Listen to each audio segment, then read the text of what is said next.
ಶಬ್ದಗೋಚರ ಶಾರ್ವರೀಕರನಬ್ಧವಾಹನನುಜಯತು ವಂಶಾಬ್ಧಿ ಚಂದ್ರಮ ನಿರುಪಮನು ನಿಸ್ಸೀಮ ಸಮಿತ ಸಮಾ ಲಬ್ಧನಾಗುವ ತನ್ನವಗೆ ಪ್ರಾರಬ್ಧ ಕರ್ಮಗಳುಣಿಸಿ ತೀವ್ರತೆ ಕ್ಷುಬ್ಧ ಪಾವಕನಂತೆ ಬಿಡದೆಪ್ಪನು ದಯಾ ಸಾಂದ್ರ. ಗ್ರಹೇ ಗೋಪವಧೂ ಕದಂಬ ಸರ್ವೇ ಮಿಲಿತ್ವಾ ಸಮವಾಯ ಯೋಗೆ ಪುಣ್ಯಾನಿ ನಾಮಾನಿ ಪಠಂತಿ ನಿತ್ಯಂ ಗೋವಿಂದ ದಾಮೋದರ ಮಾಧವೇತಿ. ದಾಸವರ್ಯಂ ದಯಾಯುಕ್ತಂ ದೂರೀಕೃತ ದುರಾಶಿಷಂ ಹರಿಕಥಾಮೃತ ಸಾರವಕ್ತಾರಂ ಜಗನ್ನಾಥ ಗುರುಂ ಭಜೆ. ಶ್ರೀ ಹರಿಕಥಾಮೃತ ಸಾರ ಕರ್ಮ ವಿಮೋಚನ ಸಂಧಿ ಪದ್ಯ 34. ಶಬ್ದಗೋಚರ ಶಾರ್ವರೀಕರನಬ್ಧ ವಾಹನ ನನುಜ ಎಂಬ ಈ ಪದ್ಯದಿಂದ ಶ್ರೀ ಜಗನ್ನಾಥದಾಸಾರ್ಯರು ವೇದ ಪ್ರತಿಪಾದ್ಯನಾದ ಸಜ್ಜನರ ಹೃತ್ತಾಪವನ್ನು ಪರಿಹರಿಸುವ ದಯಾಸಾಗರನು ತನ್ನ ಭಕ್ತರ ಸಂಚಿತಾಗಾಮಿ ಕರ್ಮಗಳನ್ನು ಕಳೆದು ಅವಶಿಷ್ಟವಾದ ಪ್ರಾರಬ್ಧವನ್ನು ಉಣಿಸಿ ಅಂತ್ಯದಲ್ಲಿ ಅವರಿಗೆ ನಿತ್ಯಾನಂದ ರೂಪವನ್ನು ಮೋಕ್ಷವನ್ನು ಕರುಣಿಸುವನು ಎಂದು ತಿಳಿಸುತ್ತಾರೆ. ಶ್ರೀಹರಿಯ ಅಪಾರ ಗುಣಗಳನ್ನು ಪರಿಚಯಿಸುವ ಶಬ್ದರಾಶಿಗಳೇ ಅನಂತ ಸಂಖ್ಯಾಕವಾದ ವೇದಗಳು. ಅಂತಹ ಅಪೌರುಷೇಯವಾದ ವೇದಗಳಿಂದ ತಿಳಿಯತಕ್ಕವನು ಶ್ರೀ ಪರಮಾತ್ಮ, ಅಂದರೆ ವೇದ ಪ್ರತಿಪಾದ್ಯನು. ವೇದಗಮ್ಯನಾದ ಆ ವೇದ ಪುರುಷನಿಗೆ ಶಬ್ದಗೋಚರ ಎಂದಿದ್ದಾರೆ, ಅಂದರೆ ಜ್ಞಾನಿ ಪ್ರತ್ಯಕ್ಷ ಎಂದರ್ಥ. ಶಾರ್ವರಿ ಎಂದರೆ ರಾತ್ರಿ. ಕತ್ತಲೆಯನ್ನು ಪರಿಹರಿಸಿ ರಾತ್ರಿಯಲ್ಲಿ ತಂಪಾದ ಕಿರಣಗಳಿಂದ ಬೆಳದಿಂಗಳನ್ನು ಕೊಡುವ ಚಂದ್ರನಿಗೆ ಶಾರ್ವರೀಕರನೆಂದು ಹೆಸರು. ಚಂದ್ರನ ಕಿರಣಗಳು ಅಮೃತಮಯವು, ಅದರಿಂದ ತಾಪ ಪರಿಹಾರಕವು ಮತ್ತು ಆಹ್ಲಾದಕರವು. ಅಂತೆಯೇ ಸಂಸಾರ ದುಃಖಗಳಿಂದ ತಪ್ತರಾದ ಭಕ್ತರ ಪಾಲಿಗೆ ತಾಪ ಪರಿಹಾರಕನಾಗಿ ಅವರ ದುಃಖಗಳನ್ನು ಕಳೆದು ಮನಸ್ಸಿನ ಶಾಂತಿ ಮತ್ತು ಆಹ್ಲಾದವನ್ನು ಕೊಡುವುದರಿಂದ ಶಾರ್ವರೀಕರ ಎಂದಿದ್ದಾರೆ. ಇದು ಚಂದ್ರನ ಸಾದೃಶ್ಯ. ಆಪ್ತ ಎಂದರೆ ನೀರನ್ನು ಕೊಡುವ ಮೇಘಗಳು ಎಂದರ್ಥ. ಆಪ್ ಎಂದರೆ ನೀರು, ದ ಎಂದರೆ ಕೊಡುವುದು. ಮೇಘವಾಹನನಾದ ಇಂದ್ರನಿಗೆ ಅಬ್ಧವಾಹನನೆಂದು ಹೆಸರು. ಬಲಿಯ ಅಶ್ವಮೇಧ ಭಂಗಕ್ಕಾಗಿ ಅದಿತಿಯ ಮಗನಾಗಿ ಅವತರಿಸಿದ ವಾಮನ ರೂಪಿ ಶ್ರೀಹರಿಯು ಉಪೇಂದ್ರ ನಾಮಕನು. ಇದರಿಂದ ಇಂದ್ರನ ತಮ್ಮನು. ಇದಕ್ಕಾಗಿ ಅಬ್ಧವಾಹನ ನನುಜ ಎಂದಿದ್ದಾರೆ. ಯದುವಂಶದಲ್ಲಿ ಶ್ರೀಹರಿಯು ಕೃಷ್ಣಾವತಾರದಿಂದ ಪ್ರಕಟನಾದನು. ಚಂದ್ರೋದಯದಿಂದ ಸಮುದ್ರವು ಉಕ್ಕುವುದು. ಅಂತೆಯೇ ಶ್ರೀಕೃಷ್ಣನ ಜನನದಿಂದ ಯದುಕುಲವೆಂಬ ಸಾಗರವು ಸಂತೋಷದಿಂದ ಉಕ್ಕಿತು. ಇದರಿಂದ ಶ್ರೀಕೃಷ್ಣನು ಯದುವಂಶಾಬ್ಧಿ ಚಂದ್ರಮನು. ಶ್ರೀಹರಿಗೆ ಸಮರಾಗಲಿ ಸದೃಶ ಗುಣವುಳ್ಳವರಾಗಲಿ ಇತರರಾರು ಅನಾದ್ಯನಂತ ಕಾಲದಿಂದ ಇಲ್ಲವೇ ಇಲ್ಲ. ಶ್ರೀಹರಿಯು ಸಮಾಭ್ಯಧಿಕ ಶೂನ್ಯನು, ಉಪಮಾನರಹಿತನಾದ್ದರಿಂದ ನಿರುಪಮನು. ಶ್ರೀ ಪರಮಾತ್ಮನು ಸೀಮಾತೀತನು. ಅವನ ರೂಪ, ಗುಣ, ಅವತಾರ, ಕ್ರಿಯಾದಿಗಳಿಗೆ ಮಿತಿಯಿಲ್ಲ.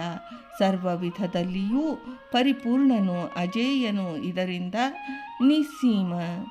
ಸೀಮಾ ಎಂದರೆ ಎಲ್ಲೆ, ಮಿತಿ. ನಿಸ್ಸೀಮ ಮಿತಿರಹಿತನು. ತನ್ನ ಸರ್ವ ಅವತಾರ ರೂಪಗಳಲ್ಲಿ ಸಮನಾದ ಸಂಪೂರ್ಣ ಗುಣಯುಕ್ತನಾದವನು. ಸಾಮವೇದದಿಂದ ಗೇಗೀಯಮಾನನು.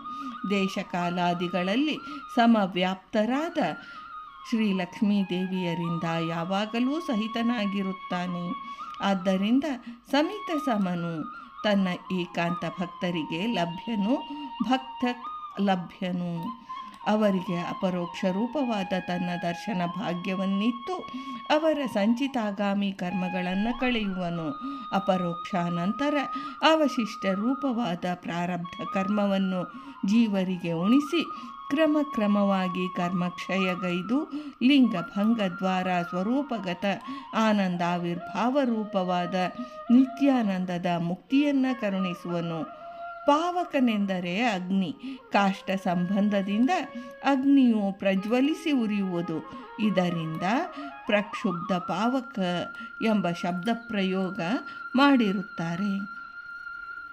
ದಯಾಮಯನಾದ ಆ ದಾಮೋದರನು ಕ್ಷುದ್ಧ ಪಾವಕನಂತೆ ಶೀಘ್ರದಲ್ಲಿ ಪಾಪರಾಶಿಗಳೆಂಬ ಕಾಷ್ಟವನ್ನು ದಹಿಸಿ ನಿರ್ಮಲರನ್ನಾಗಿ ಮಾಡಿ ಅಂತ್ಯದಲ್ಲಿ ತನ್ನ ಪ್ರಸಾದ ರೂಪವಾದ ದರ್ಶನ ಭಾಗ್ಯವನ್ನು ಕರುಣಿಸುವನು. ಇಲ್ಲಿ ವಿಶೇಷಾರ್ಥವೆಂದರೆ ತುರುಗಾಕ್ಷಾಣ್ಮೇಘವಾಹನ ಎಂಬ ಅಮರರೀತ್ಯ ಇಂದ್ರನಿಗೆ ಮೇಘವಾಹನನೆಂದು ಹೆಸರು. ಪರ್ಜನ್ಯ ದೇವತೆಗಳು ಮಳೆಗೆ ಅಭಿಮಾನಿಗಳು. ಅವರು ಇಂದ್ರನಿಂದಾನಿಯಮ್ಯರು. ಇಂದ್ರನ ಆದೇಶದಂತೆ ಪರ್ಜನ್ಯ ದೇವತೆಗಳು ಮೇಘಗಳ ದ್ವಾರ ಮಳೆಯನ್ನು ಸುರಿಸುವರು. ಇದರಿಂದ ಇಂದ್ರನು ಮೇಘವಾಹನನು. ಉಪೇಂದ್ರ ಇಂದ್ರಾವರಜ ಎಂಬ ಅಮರವಚನದಂತೆ ಇಂದ್ರನ ಅವರಜನಾದ. ಅಂದರೆ ಇಂದ್ರನ ತಮ್ಮನಾಗಿ ಶ್ರೀಹರಿಯು ವಾಮನ ರೂಪದಿಂದ ಉಪೇಂದ್ರ ನಾಮಕನಾಗಿ ಅದಿತಿ ಕಶ್ಯಪರಲ್ಲಿ ಉದಿಸಿದನು. ಬಲಿಯನ್ನು ದಾನ ಬೇಡಿ ಅವನಿಂದ ಗೆಲ್ಲಲ್ಪಟ್ಟ ಸ್ವರ್ಗಾಧಿಪತ್ಯವನ್ನು ಪುನಃ ಇಂದ್ರನಿಗೆ ಕೊಡಿಸಿದನು. ಇದರಿಂದ ಅಬ್ಧವಾಹನನನುಜ ಎಂದರೆ ಇಂದ್ರನ ತಮ್ಮನಾದ ಉಪೇಂದ್ರ ಎಂದರ್ಥ. ಜೀವನ ಸ್ವರೂಪ ದೇಹಕ್ಕೆ ಅನಾದಿಯಿಂದ ಆವರ್ಕವಾಗಿರುವ ಪ್ರಾಕೃತ ಗುಣತ್ರಯ ಯುಕ್ತವಾದ ಲಿಂಗ ಶರೀರವೇ ಕರ್ಮ ಬೀಜಗಳ ಆಗರವು. ಅನಾದಿ ಕರ್ಮದ ಬೀಜಗಳು ಅಲ್ಲಿವೆ. ಪ್ರಾಕೃತ ಗುಣಜನ್ಯವಾದ ಕರ್ಮಗಳು ಅನಾದಿ ರೂಪದಿಂದ ಲಿಂಗ ಶರೀರಗತವಾಗಿವೆ. ಇವು ಜೀವರಿಗೆ ಸಂಬಂಧಿಸಿದ ಅನಾದಿ ಕರ್ಮವು. ಇದು ಭೋಗದಿಂದಲೇ ಕ್ಷಯವಾಗಬೇಕು. ಅಪ್ರಾಕೃತ ಸ್ವರೂಪ ಶರೀರಕ್ಕೂ ಪ್ರಾಕೃತವಾದ ಲಿಂಗ ಶರೀರಕ್ಕೂ ಶ್ರೀಹರಿಯು ತನ್ನ ಇಚ್ಛೆಯಿಂದ ಸಂಪರ್ಕವನ್ನುಂಟು ಮಾಡುವನು. ಆ ಜೀವನಿಗೆ ನಾನು ನನ್ನದು ಎಂಬ ಅಹಂ ಮಮತಾದಿಗಳು ಅಂಕುರವಾಗಿ ಅನಾದಿ ಕರ್ಮವು ಪ್ರಾರಬ್ಧ ರೂಪದಲ್ಲಿ ಅಭಿವ್ಯಕ್ತವಾಗುವುದು. ಅದರಿಂದ ಜನ್ಮಾಂತರಗಳ ಪ್ರಾಪ್ತಿ. ಪ್ರತಿ ಜನ್ಮದಲ್ಲಿಯೂ ಆಯಾಯ ಜೀವರ ಯೋಗ್ಯತೆಗೆ ಅನುಗುಣವಾಗಿ ಕರ್ಮಗಳನ್ನು ಕರ್ಮಪತಿಯಾದ ಕಂಜದಳಾಯತಾಕ್ಷನು ಮಾಡಿಸುತ್ತಾ ಕರ್ಮಜನ್ಯ ಫಲವನ್ನು ಜೀವರಿಗೆ ಉಣಿಸುವನು. ಇದರಿಂದ ಸಂಚಿತ ಆಗಾಮಿ ಕರ್ಮಗಳ ಪ್ರಾಬಲ್ಯ. ಜೀವನ ಅನುಭೋಗಕ್ಕೆ ವಿಷಯವಾದ ಕರ್ಮಗಳು ಭೋಗದ್ವಾರ ನಿವೃತ್ತಿಯಾಗುವವು. ಭೋಗಿಸಲ್ಪಡದ ಅವಶಿಷ್ಟ ಕರ್ಮವು ಸಂಚಿತ ಕರ್ಮವೆನಿಸುವುದು. ಇದೇ ಮುಂದಿನ ಜನ್ಮಕ್ಕೆ ಹೇತುವು. ಅದೇ ಆಗಾಮಿಯಾಗಿ ಹಿಂದಿನ ಜನ್ಮಗಳಲ್ಲಿ ಅನುಭವಿಸದೇ ಉಳಿದಿರುವ ಸಂಚಿತ ಕರ್ಮಗಳ ಅನುಭೋಗಕ್ಕೆ ಕಾರಣವಾಗುವುದು. ಕರುಣಾಮಯನಾದ ಕಮಲಾರಮಣನು ತನ್ನನ್ನು ಎಡೆಬಿಡದೇ ಸೇವಿಸುತ್ತಿರುವ ಭಕ್ತರಿಗೆ ತನ್ನ ದರ್ಶನ ಭಾಗ್ಯದ ಅಪರೋಕ್ಷವನ್ನಿತ್ತು ಬಿಂಬ ದರ್ಶನ ಮಾಡಿಸಿದಾಗ ಸಂಚಿತ ಕರ್ಮಗಳು ನಾಶ ಹೊಂದಿ ಆಗಾಮಿ ಕರ್ಮಗಳ ಲೇಪವಿಲ್ಲ. ಸಂಚಿತ ಆಗಾಮಿ ಕರ್ಮಗಳು ಕಳೆದರೂ ಅಪರೋಕ್ಷ ಜ್ಞಾನಿಗೆ ಅವುಗಳಿಗೆ ಮೂಲಭೂತವಾದ ಪ್ರಾರಬ್ಧ ಕರ್ಮಾನುಭೋಗ ಇದ್ದೇ ಇರುವುದು.